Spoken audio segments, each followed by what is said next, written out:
welcome. You're now listening to episode 104 from the Shed End. Theo, how you doing? Not bad at all. I think it's the first time I'm recording since coming back from Turkey, recovering from really bad food poisoning over there. But other than that, the trip was amazing. Really I love solo traveling. It's really empowering, and I got to see the big Istanbul derby between Galatasaray and Besiktas, which was a very special game, really good atmosphere.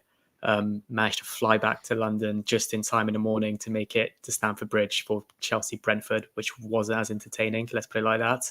But yeah, back in London now, back in the routine. Weather's not really as nice as it was in Turkey, but looking forward to the big game on Sunday as well, which we're going to get into at the end of this episode. How are you doing? It's a massive game. Yeah, I'm not too bad. I'm not bad. Obviously, as you can hear, if you know me, this is not Barry White. This is actually me talking. So yeah, just suffering with the flu again. It's that time of year where, unlike yourself, I've not been in hotter climates, so I've been suffering with the cold weather for the past couple of weeks. But yeah, I'm good. Apart from which we'll get into, obviously the Spurs game, Brentford games, a lot. I mean, we've taken a bit of a break from recording, obviously with the travelling and just me not being well as well. So good to get back into it as always. But before we get into this episode, please make sure you go to YouTube, make sure you subscribe to the channel. Make sure you go to our Linktree link as well. Make sure you hit all the notifications there, all the social accounts. Make sure you follow all of those as well. And everyone who entered the competition, I don't know if we've actually had any responses back from anyone or any of the winners, but hopefully you've all received your prizes now.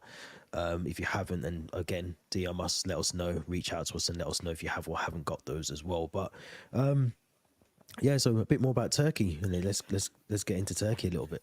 Yeah, the trip was amazing. Food poisoning aside, it was an amazing trip. And it's always been on my bucket list to go see Galatasaray in their stadium. When I was there, it happened to be at the same time as they were playing at Besiktas, big rivalry. And then a couple of days later, they played Bayern Munich in the Champions League. Managed to get a ticket to the Istanbul derby, not the Champions League game. And it was amazing. The whole process of getting a ticket was very difficult. You need to kind of link your account to your passport. Members have priority like they do for Chelsea. It was a very expensive price I ended up paying in the end. Definitely worth it. And getting into the stadium was quite a bit of a nightmare as well. Got there 3 hours in advance, left my hotel 3 hours before kickoff, made it in my seat as they kicked off. Oh my God. Yeah, it was hectic. Transport. I didn't realize I had to collect my actual ticket with my passport at the kind of a box office, and the Turks don't really do queuing as well. So it was like first come first serve. Whoever's there. It's a free for all in a way. People pushing and barging past you. Right. Okay. And then another thing I was kind of mentioning to you offline is I've only bought one half and half scarf all my life.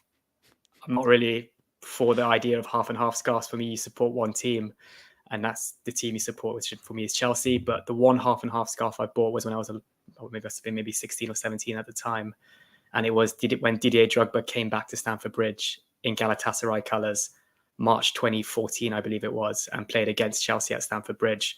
So I bought a half and half scarf which had Galatasaray on one side and Chelsea on the other. Yeah. It stayed in my cupboard for a while, but I thought it was a nice little memory of that game. And also the Turkish fans, the Galatasaray fans were crazy that day. I thought it'd be nice to bring that scarf to Istanbul, get a picture of me with a scarf in the stadium, kind of showing I'm watching Galatasaray. I'm a Chelsea fan who's come all the way from London for this game.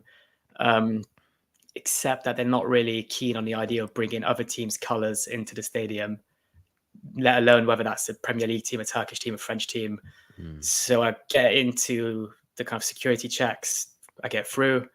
I get to the stage of the turnstile at this point, and the guy points to the scarf and said, "What's that?" And I said, "Oh, it's a Chelsea scarf. Don't worry, it's not Fenerbahce. It's not Besiktas. It's not Trabzon."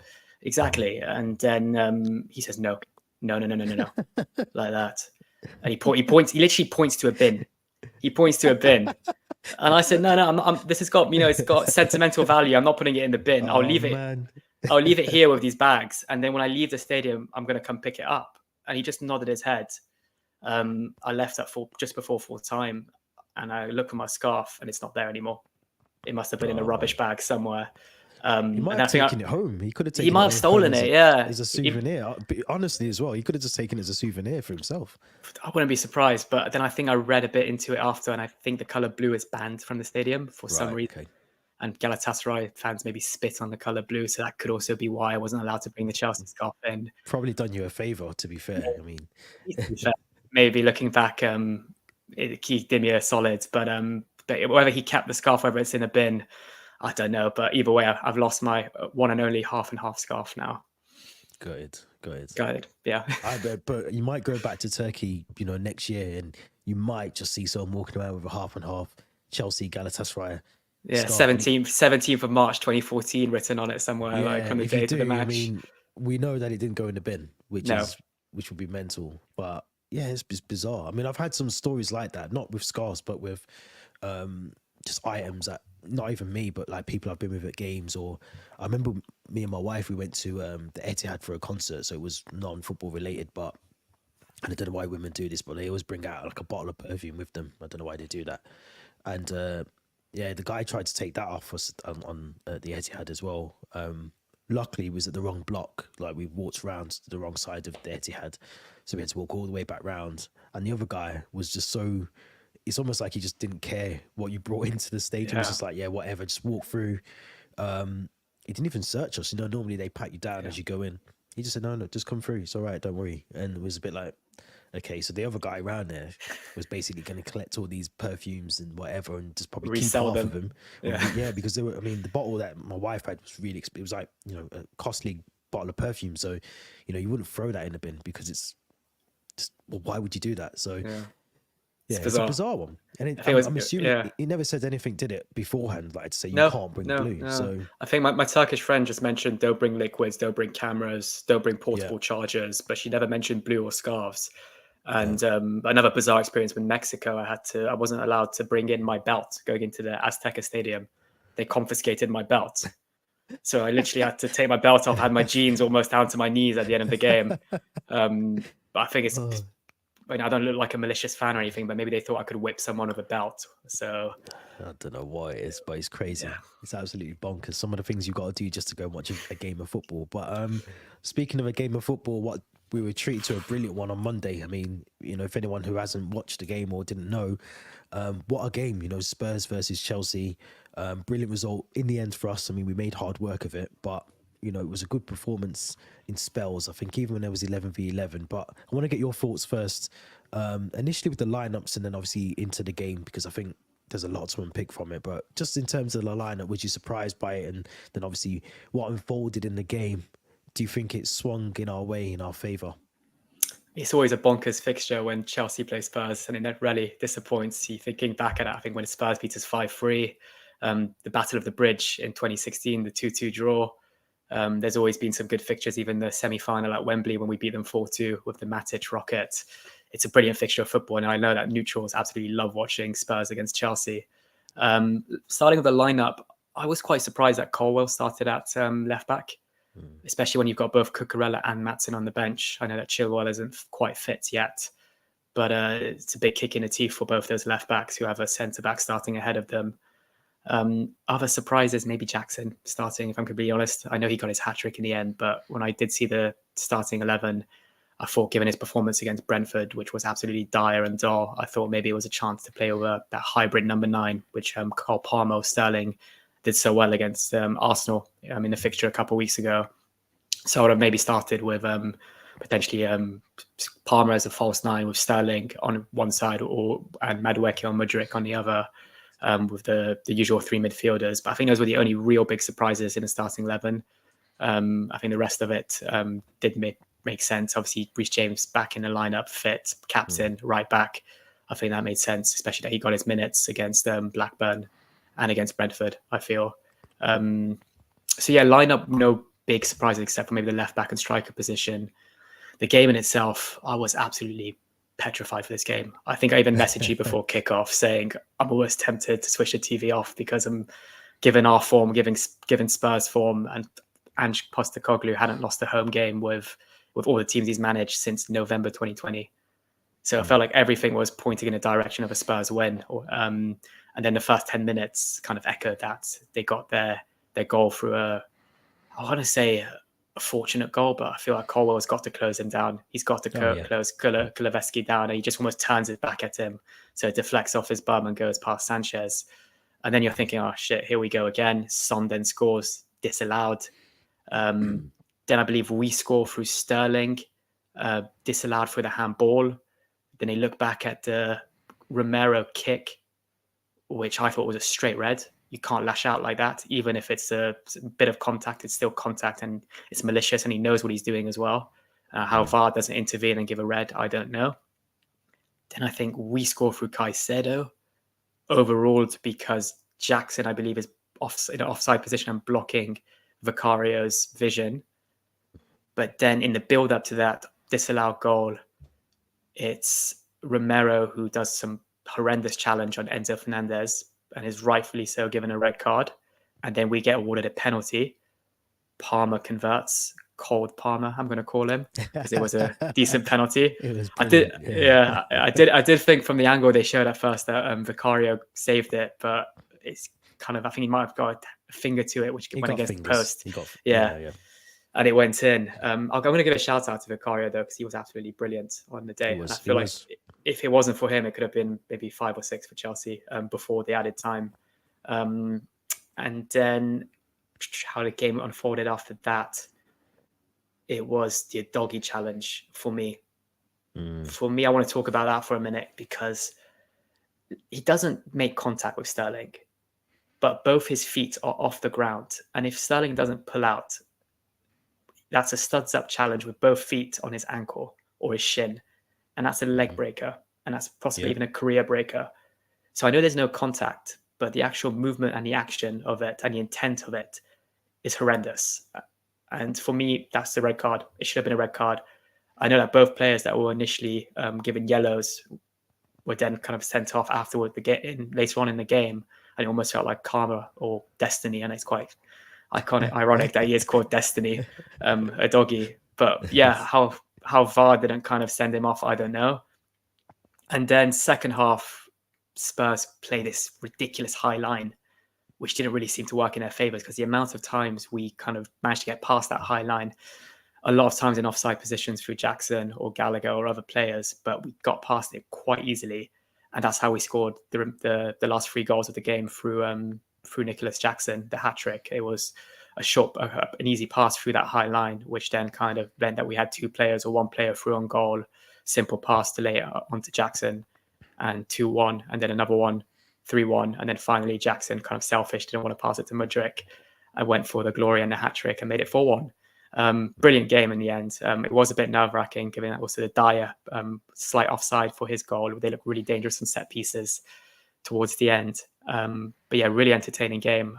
It finished with a headache for me because I just had so much to process from it all. But yeah, brilliant game, but also, like you said, brilliant in spells. There were also times that were a bit worrying, given that we couldn't kind of kill the game off against a 9-man Spurs team. Yeah, and it's worrying for me, because I feel that the game,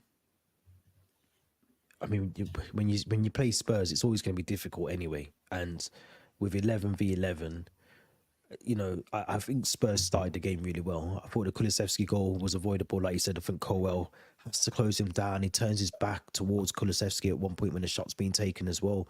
I think as a defender, you've got to be a lot stronger in that position, and you've got to be able to close that ball down, close the man down from being able to take that shot. I think we pressed on though. There was some really positive signs in terms of our attacking threat going forward. I was surprised, as like you was, about Nicholas Jackson even being in the team. I don't think either of us had him in the squads before that. I don't think the lineup. So, yeah, it was.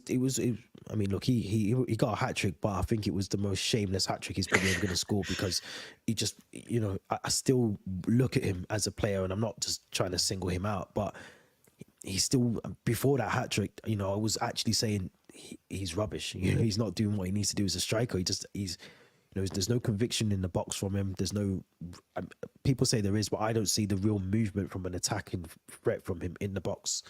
And if there is, he's offside. He's always offside. He's always the wrong side of his defender. It was just one of those sort of typical, had it been 11v11, I think it would have been obviously a totally different story. You know, we wouldn't have been talking about 4-1. It could have been a draw, could have been us, you know, losing in the end. But, you know, I think, and look, I mean, Spurs helped us. Let's be honest. You know, Romero gets sent off so early for a stupid challenge. You know, your fellow countryman. You know, it doesn't make any sense. And I you're don't already on a understand. yellow. You're already on a Yeah, yellow from the previous one as well. yeah. So I mean, I didn't get it. I didn't understand why he felt he needed to make that challenge. Whether it was just a very, you know, I think he's a really good defender. I do, you know, not to credit Spurs too much, but I think, you know, Romero's a really good defender on his day. I just think he's got that other side of him that he needs to get out of his system or how he plays football. But yeah, positives from us. Cole Palmer, again, I thought was really good. You know, really good player. Yeah, I thought he scuffed the penalty. I'll be honest. I did think he was going to scuff it, and you know, again, I always question why isn't our striker taking the penalties? You know, why isn't someone who needs a bit of confidence? Not to say that Cole Palmer shouldn't be taking them, but you know, you got Nicholas Jackson who hasn't scored that many goals. You know, needs to try and get a bit more consistency in how he's playing his football. He should be taking the penalties for me. You know, and for him not to take them, not to grab the ball almost like Palmer did to Sterling a couple of weeks ago and say, look, you know, I want to take this one. I want to see that from my striker, but credit to Cole Palmer. As I said, very shameless from Nicholas Jackson, in my opinion, to celebrate and almost Celebrations, yeah. Yeah, it was the, you know, he did the Sue, you know, he did the Ronaldo celebration, I think, for the third goal, and just after the game, I'm not taking anything away from him because you still have to convert the goals, but I agree with you. We struggled against, you know, 8 outfield players. No, including the goalkeeper, there's 9, but with 8 outfield players, we struggled to break them down, and we shouldn't have done that with the quality that we had on and off the field. You know, even the subs coming on, you know, there was still enough on there for us to be able to try and get something out of this team. But interesting one. Sorry, yeah, I was quickly going to say, I read something. I think Spurs finished the game with only 3 outfield players they started the game with, given the injuries to Van der Veer and Maddison as well, and then the substitutions they made. I mean, from a Chelsea point of view, those injuries were very unfortunate, given they were kind of muscular injuries, no contact. But this could maybe spell a bit of a scare for Spurs. I know they've been consistent and good at the start of the season, but those are arguably 2 of their best performing players. They've got 2 suspensions now to Doggy and Romero. It could be trouble for them in the next couple of games or next couple of weeks and months, but you can just, as a Chelsea fan, you can only maybe enjoy it, I suppose. Yeah. And going back to that Romero challenge, I think Enzo Fernandez did actually come off injured because of that challenge, or aftermath of the challenge. Yeah, he put something on Instagram, I think, saying he's going to be okay, I think. But but I mean, I don't know. I mean, it was a bad challenge, so I mean, he might feel okay, but you know, give it a couple of days, maybe today, tomorrow. Hopefully, we might find out a bit more from Maurizio Pochettino as we're recording this. Obviously, press conference hasn't happened yet, so we'll have to see. But very positive, you know, puts us back in the top half of the table, just about, you know, sitting at the very bottom of the top half of the table. And we will talk about Man City later on in the episode as well to understand how we might be able to break that sort of team down later on. But I want to talk about a player that's hopefully going to return after the international break very, very soon. Someone that I think every Chelsea fan is hoping will bring a new lease of life into the attack is Christopher Nkunku. I do feel there's a lot of pressure for a player who hasn't played a competitive game for Chelsea already. And I think this comes from the manager, because the manager quite often references Nkunku coming back into the team, and you know, Nicholas Jackson needs Nkunku and we need to have Nkunku back. So I feel there's a lot of pressure for a player that hasn't actually kicked a football in the Premier League for us yet already. Do you share that same view, or do you feel that, you know, for the type of player that we've got in Nkunku, he should be able to come in and hopefully just fit into the team and kickstart his season? A lot of pressure, like you said, and even I know a lot of Chelsea fans, every time results didn't go our way this season, we always play the cards, oh, but Nkunku's injured and he still needs to return and he's going to fit into this team and score us goals and hopefully get us points and win matches. And I'm guilty of doing that as well. I know that when we lost to Brentford, when we lost to Forest, we drew with Bournemouth, I always played the card, wait till Nkunku's back because this guy's good. top goal scorer in the Bundesliga last season level, I think, on goals with Nico Fulkberg, who's now at Borussia Dortmund. That he also missed about half the season last year with injury as well. So this guy's clearly got a track record of injuries, which isn't the best thing you want to hear as a Chelsea fan. But he seems to be making good progress in training. I think he's back in the gym now. And Fabrizio Romano mentioned that Chelsea are looking to kind of reintroduce him to training and hopefully match day squads after the international break, which I think is only a couple of weeks away now. So hopefully come end of November, he'll be back in the squads. And I do expect to see him beginning of December back on the pitch. It's crazy to think we haven't seen him since that Dortmund friendly back at the start of August.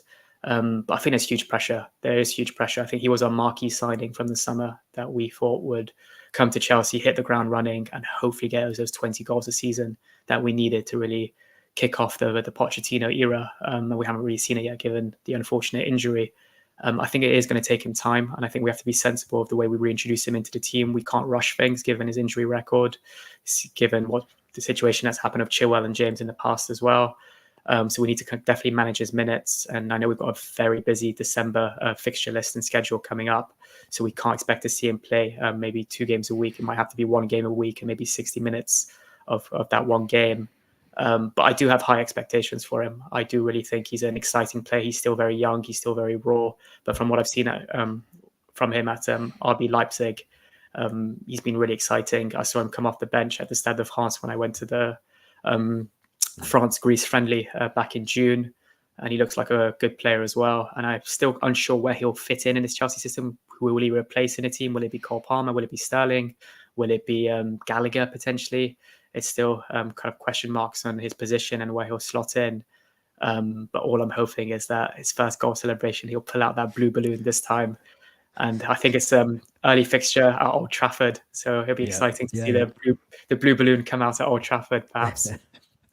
Yeah, no, I'm looking forward to it. I am. I mean, not to be sort of negative at all, but I think he's, obviously got a lot of expectation, but he comes with the quality that comes, with that is why the expectation's there. So, yeah, I'm looking forward to seeing him. And I personally think maybe, and I've been heavily critical about this before he was injured, was, a lot of people said, he can play striker, he can play almost as a striker at times as well. And I thought, well, we didn't really sign him as a striker. We didn't want him to play as a striker, but the way that we've set up now with Cole Palmer, Conor Gallagher, Raheem Sterling, and at times Nani Madueke playing on the right side as well, it could actually make sense to play Nkunku as our striker.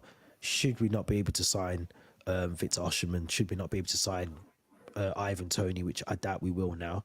So for this season, especially with the 1 game a season, obviously with the cups as well, but in terms of 1 game a week, this could actually suit Nkunku just coming into finding his feet. We need a goal scorer. We know someone that can, like you said, can try and get us at least 15 to 20 goals. He could be that guy. So personally for me, I'll probably play him as a striker. Whether that works, I don't know. We've still got Broja there as well, but it's a tricky one for Pochettino, because who do you take out of the team to include Nkunku? It's a difficult one, really, isn't it? Yeah, really difficult. Like I mentioned, you're kind of unsure if you're going to play him as a striker, which means you have to drop Jackson or Broja when he's back in the team. Do you play him just behind the striker, which is more the Gallagher role now, kind of just ahead of the holding midfielders? Or do you play him either side of the striker, which kind of means do you look at dropping Sterling, Madueke, Mudryk, those players? So it's going to be, I'm trying to remember where we played him in pre-season, because he looked really sharp and I think he was behind a striker. Behind Nicholas Jackson. But I remember the Jackson and Nkunku link-up play was very exciting to watch. Yeah. So I think maybe kind of replicating what we did in pre-season could maybe be the best fit for Nkunku. Be interesting. I want to know who comes out of the squad. I'd love to know who could be pulled out of that squad, because I think on form, I would say that Conor Gallagher has to keep his role. Definitely. I would say Raheem Sterling always has a goal in him, so I wouldn't want to take him out. And Cole Palmer's been really good. So It'd be interesting. I'm glad I'm not Maurizio Pochettino right now. To be fair, it's a big But one. But yeah, but you've got to manage minutes. December's going to be a really it is. busy, It is. busy list of fixtures. So I'm expecting rotation as well throughout December. No, you're right. You're right. You know, we've got Newcastle coming up at end of November. December starts with Brighton. Then 3 days later it's United. Then we have Everton away on the 10th. Sheffield United on the 16th. Newcastle in the EFL Cup. Christmas Eve, which is so bizarre. But Christmas Eve we play Wolves. Palace again on the 27th of December. And then the 30th we play Luton on the 30th. So it's a massive, congested fixture list there. And I think you're right. We have to manage Nkunku's minutes very wisely. Make sure he doesn't have some sort of, follow on from the injury that he's already picked up, and yeah, just manage him correctly. I think that's the only thing we can do. So you're probably right. Maybe give him the Lutons, give him the Crystal Palace games, give him the Sheffield United, rotate him, sub him on and off like we've had to do with Reece James and some other players as well. So I think you're right there. But yeah, let's switch to Chelsea women. Obviously, the announcement was made, I think, Tuesday, Wednesday this week, that Emma Hayes won't be renewing her contract at the club, which was, for me anyway, I don't know about yourself, but other Chelsea fans, but it was out of the blue, because it was just never, I don't think there was much talk before the announcement of contract renewals or potential leaving of the club or anything like that. I think for me, it just came out of the blue a little bit. There has been talk about Paul Winstanley, who was meant to be negotiation and handling contract negotiations with Emma Hayes, and that apparently broke down at some point. And now there is talk of Emma Hayes going to the United States women's national team, I believe, to go over there. So is that something, I mean, what's your views on that? I mean, is it something that could potentially, after all the success of the Chelsea women's team, could that be the end of a new era? Could we see someone who doesn't have that level of success and that level of consistency winning things at Chelsea women, for the next foreseeable? Yeah, I mean, like you said, it did kind of come out of the blue. There were no kind of rumors or news reports indicating that she wanted to leave or she was looking to leave. So I think maybe those negotiations, which were delayed, kind of pushed her to look at and assess options elsewhere. She's been absolutely fantastic for us. 12 years at Chelsea managing the women's team, and she's won almost every trophy there is to win. I think she actually has won every trophy there is to win. Countless Women's Super Leagues, FA Cups, amazing Champions League runs as well. And also what I love is the relationship she has with her players. She seems to almost be that motherly figure for her players, and she's always managing with a big smile on the touchline as well. So she's a huge kind of figure around Cobham and Chelsea Football Club as a whole. In terms of her move to the women's international women's team, USA, I think it's brilliant for the women's game. Honestly, if I'm completely honest, I think it's a great sign that the women's game is progressing in the right direction. I think she's probably one of the best managers in the sports with women's football. And I think the biggest job you can have in women's football is managing the USA national team, in my opinion. So it feels like a great match. It's always exciting to see English talent go kind of transcontinental to other nations and doing a good job there. So I think it's exciting move for her. Obviously for her family, it's going to be a big change leaving the UK and going there and not managing every week, but instead maybe having the odd game every couple of months.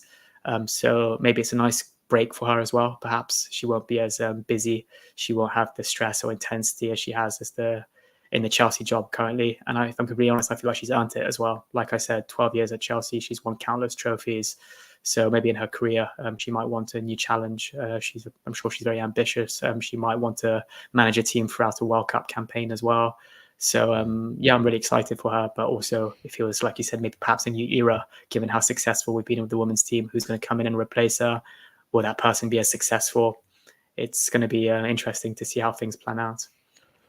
Yeah, I mean, I think one of the things I did read on this was around work-life balance, and I think, because I know she's a mum, she's a mother first before anything. So I think that must play a massive factor when you're traveling up and down, the country, week in, week out, weekend in and out as well. You've got games in the week, you've got games at the weekend, training. So it's a massive commitment, and I think if you've got kids, then obviously you know, you have to split your time very wisely. And I'd assume as a football manager, a lot of your time is predominantly around the football club rather than your family. So I do think that's a massive thing. I think that'll be a massive factor as to why she's probably switched from club to, you know, international football. Because as you said, as much as you still have a lot of preparing and a lot of preparation for tournaments, for games, for friendlies, whatever, you know, there's a lot more of that you can probably do away from the club, well, away from, you know, the USA team itself. So yeah, credit to her. You know, I think she deserves it. I think she's definitely put herself in good stead for not just women's football, but, you know, football as a whole. You know, I think there's definitely a door open for women's managers to walk into, you know, the men's game and managing that level as well, because I think she's one of those managers that could probably arguably do better than some of the managers that we've got currently in the football league. And that's no, I'm thinking back, I think Sol Campbell's been a manager at one point, do you know what I mean? So, you know, there's a lot of people in there that she could easily step toe to toe with in the men's game. So I think she's a credit to women's football, but also to football in general. And like you said, to win pretty much everything that's been available to win, I think. Credit to her. You know, you can't really take your hats off to her anymore. But I was trying to think of I did know who the front runner is to replace her, and it's just gone literally out my head. I think she was at Manchester United before, so it's completely out of my head. I will find it before the episode ends. But yeah, I mean, there's also talk about Sam Kerr leaving as well. I mean, this is why I say it could be the domino effect of all of these things happening. And if Paul Winstanley should have got this deal done for Emma Hayes, I mean, it doesn't surprise me if that's the case, because we've seen it previous times, you know, with, again, different regimes, but with Rudiger, with, you know, Christensen's deals not being done properly, and even Mason Mount recently, you know, there's obviously contract talks that's stalled there as well. So it does seem that there's things behind the scenes that aren't as they should be. And I think that is, for me, as a fan of the club, women's or men's football, it's a worry, because, you know, we have got some big players at the club. You know, we want to make sure we bring the right players in and get deals done as soon as possible. You know, I don't think we should be stalling on, especially someone like Emma Hayes, who's, you know, given her life and soul to the club. You know, got the women's team where it is today. It feels a bit very disrespectful in a way to not honour, you know, the fact that she's done so much. Yeah, it almost feels like she's not getting pushed out, but she's kind of going with her plan B rather than her plan A, perhaps. But you made a very good point about the kind of work-life balance, and I kind of wanted to touch on the Chelsea Wolves fixture on the 24th of December. Yeah. For me, that's bonkers, for the fans, for the players, for the management team. And I know that a lot of the players that we have are from other European countries, and a lot of countries around Europe celebrate Christmas on the 24th. The French players that Pochettino mentioned in Argentina, they celebrate it on the 24th. The Italians, the Spanish as well. So I don't know about that one. It seems like, I don't know if it's the first time they've done it since the 70s or 80s, I believe. Yeah. By the time the fans get back home after they've traveled to the Black Country, they're going to come back probably late in the evening with the coaches or the trains. But I'm not even sure if trains operate on Christmas Eve. But yeah, it's a bit of a weird decision, and to have it with Chelsea as well. It's not like it's two London teams playing each other. It's still Chelsea Wolves. So yeah, I'm against that idea, and I'm kind of annoyed that we don't have a fixture 2 days before Christmas and a fixture on Boxing Day. That's the way I like it spread out. So yeah, kind of just wanted to touch on that, of the kind of work-life balance of these players, and kind of what happens behind the scenes with their families, their kids, their personal lives. But yeah. I mean, I didn't even, you know me already, I don't attempt to get match day tickets as much as I used to anymore. But I did read that I think Chelsea are putting on coaches for all the match day going fans for the Wolves game, which I thought was a nice gesture. But let's have a bit more common sense. Let's not do this next season, because it's stupid. You know, there's people that probably are doing last minute Christmas shopping, or they're traveling to go and see their families on Christmas Eve to spend it with them if they don't live with them already. There's so many. I mean, the motorways are going to be mental on Christmas Eve anyway. So I mean, obviously TV purposes is the only real reason I can see as to why you would move a game to Christmas Eve, which is still stupid. But I'd assume it's for TV rights, you know, for people to make more money, and not actually give a shit about the fans that actually turn up to the stadiums. And it could ruin our Christmas day as well as Chelsea fans. And it could ruin our Christmas day. Yeah, I mean, yeah, you don't want to be waking up Christmas morning after a defeat to Wolves, do you? So there is that to consider as well. But before we wrap up, let's talk about, obviously, as you said at the very start of this episode, Manchester City on Sunday is a massive game for us. And I know I say that very often on here, but this is a massive game because we're at that critical point of the season now where we spoke on here a couple of times about, you know, we're getting into that December period, that very busy period where, you know, we were struggling to beat Luton, struggling to beat Nottingham Forest and all these teams that we should have beaten. And now we're coming up to that period where we're playing teams that on paper and on form should be beating us. You know, Spurs on paper, on form, maybe not paper, but on form should have beat us. Man City, a team that very rarely drop points. How confident are you going into this game on Sunday that we can go to Stamford Bridge, pick up 3 points and carry on the season as we should have been doing at the start? I'm more confident after the Spurs win. I know they had 2 men sent off. We had every opportunity to score lots of goals, but I think it will do the world of good to the players for their confidence. The likes of Nicholas Jackson, he scored 3 goals in one game against Spurs away from home. It's a big kind of personal achievement for him. But we're talking about Man City here, a team we haven't scored a goal against since the Champions League final in Porto. We played them 4 times last season. 2 1-0 defeats, 1 4-0 defeat, and 1 2-0 defeat. And they just seem like, despite their injuries to Haaland, De Bruyne, they find ways to win games, score goals. I think the only time I've watched them this season, and I thought they don't look like they're that good, was against Arsenal at the Emirates. They look quite lackluster and poor. And then I think the following week they beat, was it Bournemouth, I think 6-1? Or maybe, I think there might be a Wolves defeat in between there. But they're Man City, they're robots. They get these wins, and they've got the best manager in the world managing them as well. So yeah, I think it's going to be very tough. I do think we're more likely to get a result from this type of fixture than we were last season, when we just looked like we were going into this game destined to lose. And I do think maybe having the home advantage might help us. I really think maybe the fans will have a bit more motivation, a bit more encouragement for the team after the Spurs win, because again, against Brentford, it was just so lackluster from an atmosphere perspective as well. But yeah, I think it'll be close. I think there's 1 goal between the 2 teams, but I'm still not optimistic that we can get the 3 points.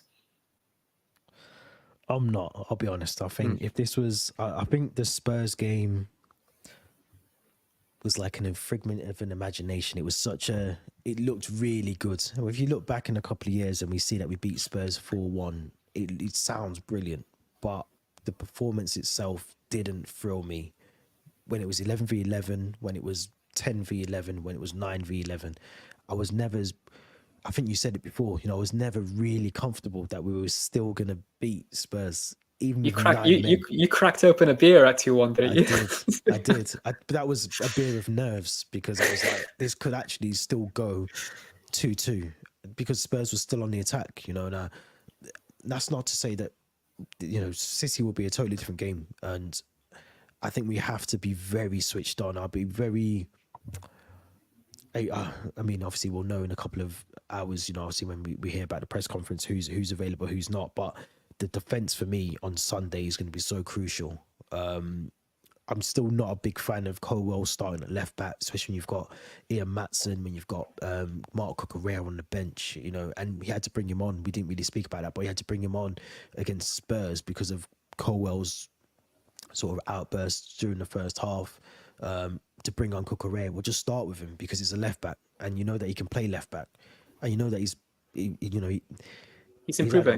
He's improving. He's had ups and downs, but I was going to say he's improving now, and I just think Colwell's more effective at centre back. Now that's very harsh because I thought Thiago Silva was brilliant on Monday. I also think Badiashile, when he's come back into the team, was brilliant. So. And Dizazi as well, another player that's been brilliant. So I think it's harsh for one of those players to drop out the centre-back partnership. But I think if Colwell's not in that team, I'm not really that disappointed. But play a left-back at left-back, please. Stop playing centre-backs at left-back. I think that would be the worst thing we can do against... I'm trying to think who'd probably play on the right side for City. Might be Foden. could be a mixture of any of them. Could be anyone. Yeah. Yeah, it could be any of them. That three, because I think Doku's more of a left sided, so I think they switch Foden to the right side. But whoever it is, both those sides, Reece James and Cowell / Cucurella, again, they've been through I mean, Doku, I've watched him a couple of times already this season, and he is a brilliant player. So I'm worried. I am worried about the game. I'll be honest, I am. Striker wise, who would you go with? I mean, we're gonna do predictions and predicted lineup shortly. So, but would you stick with the traditional Nicholas Jackson, or would you probably go with the false nine, or go with the the Cole Palmer type player, or Raheem Sterling? Yeah, it'll be interesting to see what Poch says in his press conference, to see who's fit, who's kind of sidelined with a potential knock or injury. Getting an update on Enzo as well. Mudryk came on, got minutes against Spurs, so we could potentially see Palmer, Sterling, Mudryk. But again, I mean, like you, I'm not thrilled by Jackson's performances, and it was a shameless hat-trick against Spurs. But it was 3 goals, it was a hat-trick, and you would think his confidence is sky high at the moment. So I hate to say it, but you've got to start with Jackson, I think. And if it doesn't go to plan, you bring him off after 45 minutes and you change things. But I think I would start with a number 9, and it has to be Nicholas Jackson. I'm gonna flip it on the other side, and I'm gonna go with either Cole Palmer and Sterling. The reason I say that is because 2 players who I haven't even mentioned this, but 2 players that have not been called up for England internationals. Although Cole Palmer's in the under-21 squad, but he should be in the senior squad. Know Man City very well, and I know it doesn't really go much anymore. In terms of it doesn't matter who you used to play for, but I just think going into that team with the mindset of beating your previous club, I think there'll be something in Sterling, there'll be something in Cole Palmer that he might just want to prove a bit more of a point than maybe Nicholas Jackson. And I just don't see enough from Nicholas Jackson in that. I think he's a really good striker. I don't think he should be the main striker at Chelsea. I think that's the assessment of him, that he's going to be a very good striker, but I think he should be learning from an Erling Haaland or a Harry Kane, or someone who's a bit more developed ahead of him. I don't think he should be the main striker at the moment. So we're kind of stuck in this position where we kind of have to play him, but we do have options. We do have we have Raheem Sterling, we have Cole Palmer that can both fill in and play that role slightly. And effectively, we might, I mean, imagine we're 2-0, 3-0 up against Man City. It probably will never happen, but if it did, then we could bring on Nicholas Jackson. I would rather do that than play Nicholas Jackson for 60 minutes and then bring on Cole Palmer, or bring on Raheem Sterling, or throw Mudryk into the team to chase the game, when we should be kind of trying to do it the other way around, if that makes sense. So I'm tempted to change my mind now after your arguments. I feel like maybe I'd go with a Sterling Palmer striker, maybe option. They're both right, because as you said, confidence is high for Nicholas Jackson. You could see it after the game. He was on cloud 9. He'd scored a hat-trick. He got the match ball and he was buzzing. You could see it when he was talking with Sky and Cole Palmer at the end of the game. But I just think this is too big of a gamble. And the fact that we could probably get 3 points against City, try and bump up the table slightly. I mean, we could end up going 9th or 8th. I mean, what a way to be a Chelsea fan, 8th or 9th in the league at the start of November. But we need to gain momentum, and if we can grab 3 points against City at home at Stamford Bridge, I think we should play the team, for me, that is in the best form. And I know people are going to say Nicholas Jackson got a hat-trick, but that doesn't count out all the bad stuff that we've watched under Nicholas Jackson under the past couple of weeks, for me. So it's a good point. I WhatsApped you, and I feel like you said, he's good, but he's not good enough to be the main guy. Yeah. I think he needs to learn from a prolific number 9, and he reminds me a bit of that profile of player of Louis Crémy, of Michy Batshuayi, who pops up with goals. They're good, but they're not good enough to play every minute of every game, and especially in the big games, which is the Chelsea, Man Cities, and those type of games where you need a striker who you can almost bet your house on is going to get you a goal, like the Haalands, the Kanes, the Diego Costas, the Drogbas, those type of strikers. And he's not that guy, unfortunately. Yeah. Just before we do predictions, I don't know if you got to see Diego Costa, who's playing. I think he must be back in Brazil. I'll have to send you the clip afterwards. And there was he's back to his old tricks of like ruffling feathers in Brazil, arguing with players and refs. Shithousery. Shithousery, Brazilian yeah, really shithousery. Yeah. shithousery. I'll try and find the clip and send it you afterwards. But it's yeah, he's back up. He's still doing his old tricks. So he hasn't changed, just for anyone who's wondering. But let's go to predictions, because let's start with our lineups. And I assume most of it's probably self-explanatory, but let's start with the goalkeeper and make our way to our attackers. So who are you going for, assuming it's Robert Sanchez in goal? Yeah, it's got to be Robert Sanchez. I thought his distribution was look a lot better against City. A bit shaky again against Blackburn. But I think if you're not going Sanchez, it's Petrovic, and Petrovic hasn't started a single game for us. So it's got to be Sanchez. I think back four. It's got to be Cucurella, Silva. This is what I'm unsure about who to partner Silva with, because Disasi was very impressive against Tottenham, I thought. I'm going to go with Disasi, which means you bench Colwell. And I'm going to go with Reece James as the captain and the right back. Midfield three, Enzo, Caicedo, Gallagher, and that's if Enzo's fit. Hopefully he is. Yeah. And then front three, Sterling, Palmer, Mudryk, perhaps. Yeah. That's my team. That is my only sort of change possibly would be Badiashile over Disasi. Possibly. Yeah, I think possibly. I would have maybe. I like him more. Yeah. I think he's a bit more comfortable on the ball for me than Disasi. He's taller as well and bigger for set pieces, perhaps. Precise, yeah. So that would be my only, and that's very harsh sort of change. I don't disagree with your lineup at all, because I think that's the line we would have to go with. But I know that's not the lineup we'll go with. No. I think Jackson will be playing. I think Colwell will be playing. I think it wouldn't surprise me if you go back to a back five. I was thinking that.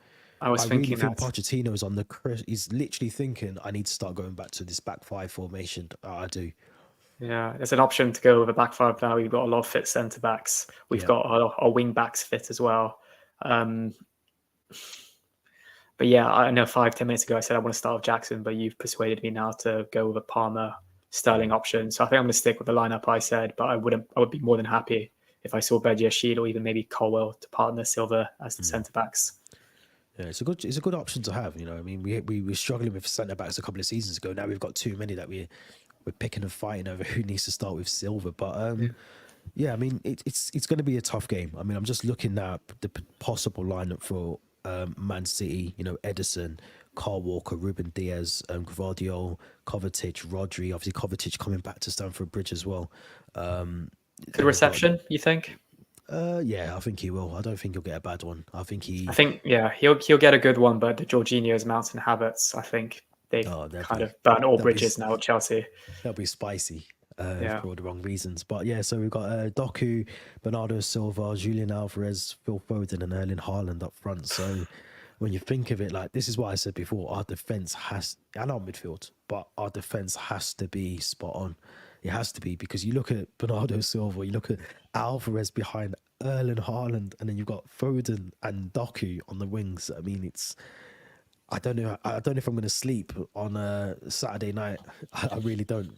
I don't know how those defenders are going to sleep Saturday night, because that is a serious attack from City. So, yeah, we'll have to see. But let's go for predictions before we wrap up. As always, you normally go first. I'm going to keep the tradition going. Yeah, I think we'll get our first goal against Man City since May 2021. But I think it's going to come in a close defeat. I think we're going to lose 2-1 to Man City. I think we're going to lose 3-1. I do. I don't think our defence is going to be, from what I got to see against Spurs, and this is probably me thinking Pochettino won't choose a lineup we've just decided. I think he'll go with Colwell left back, and then he'll fit in Disasi or Badiashile with Thiago Silva. And I think that will ruin us, because Colwell will not be able to cope with Foden or whoever's on that right side. Kyle Walker will be on that right side, I'd assume, as well, getting forward as and when. You know, Bernardo Silva's behind him, Alvarez. So if we do go with Cole Palmer Sorry, not Cole Palmer, Levi Colwell at left back, I think will be off. Yeah, I'm lost for words already. So God help me when it gets to Sunday at 5 o'clock when we're 2-0 down.